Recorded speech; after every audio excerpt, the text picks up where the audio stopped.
స్వామి వారి యొక్క మూర్తి వంక అదే పనిగా చూసినా కూడా సత్సంతానం కలుగుతుంది. అంతటి మహానుభావుడు సుబ్రహ్మణ్యుడు.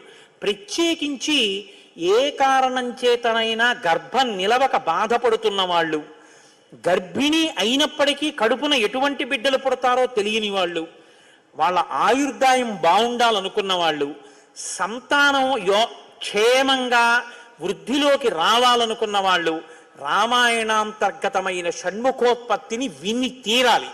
ఇది చెప్పడం కోసమే వాల్మీకి మహర్షి ఫలశ్రుతి చెప్తూ ఓ మాట చెప్పారు. ఏష తే రామ గంగాయ విస్తరోభిహితో మయా కుమార సంభవశ్చైవ ధన్యః పుణ్యస్తథైవ చ. ఎవరు ఈ షణ్ముఖోత్పత్తిని శ్రీరామాయణంలో వింటున్నారో వాళ్ళకి ఎటువంటి చిక్కులు ఉన్నా అన్ని చిక్కులు విడిపోయి అపారమైనటువంటి ధన సమృద్ధి కలుగుతుంది.